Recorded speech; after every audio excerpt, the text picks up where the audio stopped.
السلام علیکم dear student. آج کا جو ہمارا ٹاپک ہے وہ اخلاق نبی صلی اللہ علیہ وسلم. اخلاق جو ہے وہ خلق کی جمع ہے اور خلق کہتے ہیں اچھی عادات کو. آپ صلی اللہ علیہ وسلم کی اخلاق پڑھنے سے پہلے ہم ایک آیت کا حوالہ لے لیتے ہیں کہ اللہ رب العزت نے خود قرآن پاک میں آپ صلی اللہ علیہ وسلم کے بہترین اخلاق کو بیان فرمایا ہے، جس کا مفہوم ہے کہ اللہ تعالیٰ فرماتے ہیں کہ بے شک محمد صلی اللہ علیہ وسلم تمہارے لیے اعلیٰ اخلاق کا بہترین نمونہ ہے. اسی طرح ایک چھوٹا سا واقعہ کہ اما عائشہ رضی اللہ تعالیٰ عنہ سے کسی نے دریافت کیا کہ آپ صلی اللہ علیہ وسلم کے اعلیٰ اخلاق بیان فرمائیں، تو اما عائشہ نے فرمایا کہ کیا تم نے قرآن نہیں پڑھا؟ جو کچھ قرآن میں ہے وہ آپ صلی اللہ علیہ وسلم کے اخلاق ہیں. مداومت عمل کہتے ہیں مسلسل عمل یا ہمیشگی کا عمل. اخلاق کا سب سے مقدم اور ضروری پہلو یہ ہے کہ انسان جس کام کو اختیار کرے اس پر اس قدر استقلال کے ساتھ قائم رہے کہ گویا وہ اس کی فطرت ثانیہ بن جائے. یعنی آپ اپنے لیے اخلاق میں سے جو بھی ایک پہلو آپ اپنے لیے پسند فرماتے ہیں، اب اس پر آپ نے ثابت قدمی کے ساتھ جو ہے وہ قائم رہنا ہے. جب آپ اس پر ثابت قدمی کے ساتھ قائم رہتے ہیں تو وہ اچھی بات یا وہ اچھا اخلاق جو ہے وہ آپ کی عادت بن جاتی ہے، وہ آپ کی ہمیشہ کی عادت بن جاتی ہے. انسان کے سوا دنیا کی تمام مخلوقات صرف ایک ہی قسم کا کام کر سکتی ہے اور وہ فطرتاً اسی پر مجبور ہیں. یعنی انسان کے سوا جو جتنی بھی مخلوقات ہے ان کے پاس ظاہر سی بات ہے عقل نہیں ہے، تو وہ ایک کام کرتے ہیں اور وہ جس کام کو کرتے ہیں وہ اس کام کو کرنے پر مجبور ہوتے ہیں کہ انہوں نے کھانا ہے، پینا ہے اور سو جانا ہے. لیکن انسان اللہ تعالیٰ کی اشرف المخلوقات ہے جسے اللہ تعالیٰ نے عقل سے نوازا ہے. لیکن اخلاق کا ایک دقیق نقطہ یہ ہے کہ انسان اپنے لیے اخلاق حسنہ کا جو پہلو پسند کرے اس کی شدت سے پابندی کرے اور اسی طرح دائمی اور غیر متبدل طریقے سے اس پر عمل کرے. اخلاق کا دقیق نقطہ یعنی باریک اور اہم بات یہ ہے کہ آپ اپنے لیے جو بھی ایک اخلاق حسنہ یعنی اچھا اور نیک اعمال کو پسند کرتے ہیں، اب آپ نے اس کی شدت سے پابندی کرنی ہے اور اس طرح کہ اب آپ اس پر مستقل قائم ہو گئے. ویسے تو انسان کی فطرت ہے کہ وہ اگر ایک ہی کام مسلسل کرتا رہے تو وہ اس سے تھک جاتا ہے، وہ اکتا جاتا ہے. لیکن اخلاق ایک ایسی چیز ہے کہ جب آپ کوئی عادت اپنے لیے پسند کرتے ہو اور آپ اس میں مستقل قائم رہتے ہو اور پھر وہ کسی طریقے سے آپ سے تبدیل آپ سے بدل نہیں سکتی، تو ایسا ہے کہ گویا آپ اس کام کو کرنے پر مجبور ہیں. اور پھر جب لوگ آپ کو دیکھتے ہیں تو وہ آپ سے کسی غلط کام کی جو ہے وہ امید نہیں رکھ سکتے. یعنی آپ سے کبھی بھی اب غلط کام نہیں ہو سکتا کیونکہ آپ اچھے اخلاق کے مالک بن چکے ہیں. گویا اس سے یہ افعال اس طرح صادر ہوتے ہیں، یعنی اب جب آپ گویا اس سے یہ افعال اس طرح صادر ہوتے ہیں جیسے آفتاب سے روشنی، درخت سے پھل اور پھول سے خوشبو. اب جب آپ کے اندر اچھی اخلاقیات پیدا ہو گئی تو اب آپ سے ہر کام جو ہے وہ بہتر طریقے سے ہوگا. آپ کے اندر یہ خوبیاں اس طرح سے پیدا ہو جائیں گی جیسے آفتاب یعنی سورج سے روشنی نکلتی ہے اور وہ تمام دنیا کے لیے فائدہ مند ہوتی ہے، سب کو فائدہ پہنچاتی ہے. اسی طرح سے درخت سے پھل اور پھول سے خوشبو یہ تمام لوگوں کے لیے ہوتی ہے. اب آپ کے اخلاق جو ہے اس سے تمام دنیا والے یا تمام لوگ جو ہیں آپ کے معاشرے والے اس سے فائدہ اٹھائیں گے اور یہ اچھی عادات آپ سے کسی بھی طور پر اب الگ نہیں ہو سکتی. اسی کا نام استقامت حال اور مداومت عمل ہے، یعنی اسی کا نام اب ثابت قدمی ہے. رسول پاک صلی اللہ علیہ وسلم اپنے تمام کاموں میں اسی اصول کی پابندی فرماتے تھے. جس کام کو جس طریقے سے آپ صلی اللہ علیہ وسلم نے شروع فرمایا اس پر برابر شدت کے ساتھ قائم رہے.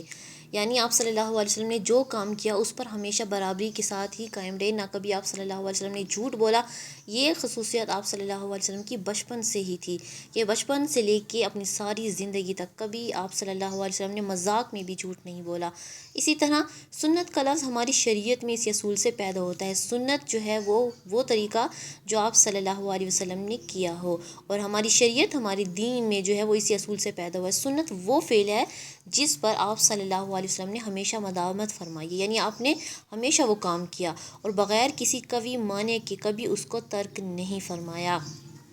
قوی معنی کہتے ہیں کوئی بڑی رکاوٹ کے، یعنی کسی مصلحت کے تحت تو کوئی کام چھوڑا، ادروائز آپ نے کبھی بھی اس عادات کو نہیں چھوڑا. اس بنا پر جس قدر سنن ہے، سنت کی جمع ہے، وہ در حقیقت آپ صلی اللہ علیہ وسلم کی استقامت حال اور مداومت عمل کی ناقابل انکار مثالیں ہیں. یعنی جتنی بھی آپ صلی اللہ علیہ وسلم کی سنتیں ہیں ہمارے لیے، اس سے ثابت ہوتا ہے کہ آپ صلی اللہ علیہ وسلم نے اپنے جو طریقہ زندگی تھی، جو عادات اپنائی تھیں، ان پر وہ ساری زندگی قائم رہے اور یہی ان کی ثابت قدمی تھی. حسن خلق یعنی آپ صلی اللہ علیہ وسلم کی اچھی عادات. حضرت علی، حضرت عائشہ رضی اللہ تعالیٰ عنہ، حضرت انس اور حضرت ہند بن ابی حالہ وغیرہ جو مدت آپ صلی اللہ علیہ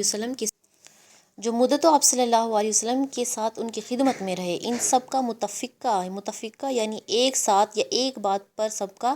اتفاق کرنا. ان کا متفقہ بیان ہے کہ آپ صلی اللہ علیہ وسلم نہایت نرم مزاج، خوش اخلاق اور نیک سیرت تھے. آپ صلی اللہ علیہ وسلم کا چہرہ ہنستا تھا، یعنی چہرے پر ہمیشہ مسکراہٹ رہتی تھی، اور وقار اور متانت سے گفتگو فرماتے تھے. آپ صلی اللہ علیہ وسلم کے چہرے پر ہمیشہ شان اور سنجیدگی تھی، اور اسی طریقے سے آپ گفتگو فرماتے تھے اور کسی کی خاطر شکنی نہیں کرتے تھے، یعنی کبھی بھی آپ صلی اللہ علیہ وسلم نے کسی کا بھی دل نہیں دکھایا. معمول تھا، یعنی آپ کی یہ عادت تھی کہ کبھی بھی کسی سے ملنے کے وقت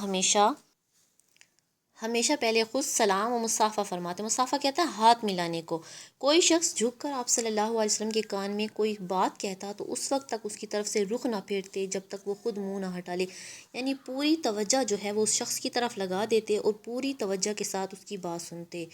اسی طرح مصافحے میں بھی یہی معمول تھا، یعنی کسی سے ہاتھ ملاتے تو جب تک وہ خود نہ چھوڑ دے اس کا ہاتھ نہ چھوڑتے، یعنی آپ صلی اللہ علیہ وسلم دونوں ہاتھوں سے اس کا ہاتھ دباتے اور محبت سے. جب ہاتھ ملایا جاتا ہے تو گرم جوشی کے ساتھ اور ہاتھ دبا کر جو ہے وہ ملایا جاتا ہے. اسی طرح یعنی کسی سے ہاتھ ملاتے وقت تب تک ہاتھ نہ چھوڑتے جب تک وہ خود نہ چھڑا لے. اکثر نوکر چاکر، لونڈی، غلام، یعنی لونڈی کہتے ہیں خادمہ کو، غلام خدمت اقدس میں پانی لے کر آتے تو آپ صلی اللہ علیہ وسلم غلام وغیرہ جب آپ صلی اللہ علیہ وسلم کی خدمت میں پانی لے کر آتے تو آپ صلی اللہ علیہ وسلم اس میں آپ ہاتھ ڈالیں تاکہ متبرک ہو جائے. یعنی سردیوں کے دن ہوتے تھے اور سخت ٹھنڈ ہوتی تھی، لیکن آپ کے جو غلام وغیرہ ہیں وہ آپ کے پاس پانی لے کر آتے کہ آپ صلی اللہ علیہ وسلم اپنے مبارک ہاتھ اس میں ڈال دیں تاکہ پانی جو ہے وہ برکت والا ہو جائے، کیونکہ اللہ رب العزت نے ہمارے نبی صلی اللہ علیہ وسلم کو ایسی شان بخشی تھی. تو کتنی ہی سردی کیوں نہ ہوتی تھی اور صبح کا وقت ہوتا تھا، اس ٹائم پہ عموماً پانی میں ہاتھ ڈالنا بہت مشکل ہوتا ہے، لیکن آپ صلی اللہ علیہ وسلم ان کو کبھی بھی انکار نہ فرماتے تھے. اسی طرح مجالس صحبت میں لوگوں کی ناگوار باتوں کو برداشت فرماتے. مجالس سے صحبت کہتے ہیں جہاں پر مل جل کر تمام لوگ بیٹھے ہوتے، بیٹھنے کی جگہ. لوگوں کی ناگوار باتیں جو تھی ان کو بھی برداشت کرتے اور کبھی اس کا ان کے سامنے اظہار نہیں کیا. کسی شخص کی کوئی بات ناپسند آتی تو اکثر اس کے سامنے اس کا ذکر نہ کرتے. ایک دفعہ ایک صاحب عرب کے دستور کے مطابق زعفران لگا کر خدمت اقدس میں حاضر ہوئے. عرب کا دستور یعنی رواج تھا، وہاں پر عرب کے لوگ جو وہ زعفران کہتے ہیں زرد رنگ کا خوشبودار پھول. زعفران جو وہ بہت سی چیزوں میں یوز بھی ہوتا ہے، کھانے پینے کی چیزوں میں بھی اس کو ڈالا جاتا ہے، خاص طور پر ایران کے لوگ اور عرب کے لوگ جو ہے وہ اس کو استعمال کرتے ہیں. تو وہ شخص جو تھا وہ زرد رنگ لگا کر جب وہ خدمت اقدس میں حاضر ہوا تو آپ صلی اللہ علیہ وسلم نے اس وقت تو کچھ نہ فرمایا کیونکہ آپ کو وہ چیز پسند نہیں تھی، لیکن جب وہ اٹھ کر چلے گئے تو لوگوں سے کہا کہ ان سے کہہ دینا کہ یہ رنگ دھو ڈالیں. مجالس نبوی صلی اللہ علیہ وسلم میں جگہ بہت کم ہوتی تھی. جب آپ صلی اللہ علیہ وسلم مسجد نبوی میں اکثر جب بیٹھے ہوتے تھے صحابہ کرام کے ساتھ تو وہاں پر بہت سے لوگ اکٹھے ہوتے تھے، صحابہ کرام وغیرہ. تو جب جگہ کم ہوتی تھی تو آپ صلی اللہ علیہ وسلم جیسے آتے تھے تو جو لوگ پہلے سے آ کر بیٹھ جاتے تھے ان کے بعد جگہ باقی نہیں رہتی تھی. تو ایسے موقع پر اگر کوئی آ جاتا تو آپ صلی اللہ علیہ وسلم کیا فرماتے تھے کہ اپنی چادر مبارک جو وہ اپنی چادر مبارک اوڑھتے تھے اس کو ان کے لیے بچھا دیتے تھے. کسی کی کوئی بات بری معلوم ہوتی تو کبھی بھی مجلس میں اس کا ذکر نہیں کرتے تھے، بلکہ صیغہ تعمیم کہتے ہیں کہ عام انداز میں سب کو شامل کر کے، تاکہ اس شخص کو جس کو بات سنائی جا رہی ہے اس کو سب کے سامنے پوائنٹ نہیں کرتے تھے، بلکہ سب کو شامل کر کے کہتے تھے کہ لوگ ایسا کہتے ہیں، لوگ ایسا کرتے ہیں، بعض لوگوں کی یہ عادت ہے. اب یہ طریقہ ابہام یعنی یہ چھپا ہوا طریقہ کیوں فرماتے تھے؟ وہ اس لیے کہ کہیں اس شخص کی ذلت نہ ہو جائے، اس کی تذلیل نہ ہو، اس کی احساس غیرت جو اس کا عزت کا احساس ہے تمام لوگوں میں اس میں کمی نہ آ جائے. اور احسار کا مطلب ہے کہ اپنی ضروریات کی قربانی دے کر دوسروں کو ترجیح دینا. آپ صلی اللہ علیہ وسلم کے اخلاق اور عادات میں جو وصف یعنی جو خوبی سب سے زیادہ نمایاں ہے اور جس کا اثر ہر موقع پر نظر آتا ہے وہ ہے احسار. اولاد سے آپ صلی اللہ علیہ وسلم کو بے انتہا محبت، یعنی آپ صلی اللہ علیہ وسلم اپنی جو اولاد تھی 4 بیٹیاں ان سے بہت زیادہ محبت کرتے تھے، بیٹے بھی تھے لیکن وہ جلد ہی چھوٹی عمر میں ہی وفات پا گئے تھے۔ ان میں جو حضرت فاطمہ الزہرا رضی اللہ تعالیٰ عنہ تھیں، یہ سب سے چھوٹی بیٹی تھیں، اور یہ جو تھی وہ آپ صلی اللہ علیہ وسلم کی بہت زیادہ قریب تھیں، کہ جب وہ آتی تو آپ صلی اللہ علیہ وسلم اتنی محبت کرتے تھے کہ محبت میں فرط محبت کہتے ہیں کہ محبت کی زیادتی کی وجہ سے، یعنی اس قدر محبت تھی کہ ان کے لیے کھڑے ہو جاتے، ان کی پیشانی کو بوسہ دیتے، پیشانی یعنی ان کے ماتھے پر پیار کرتے، ان کو چومتے اور ان کو اپنی جگہ بٹھا دیتے۔ تاہم حضرت فاطمہ کی اسرت یعنی تنگ دستی، اور تنگ دستی کا یہ حال تھا کہ گھر میں کوئی خادمہ نہ تھی،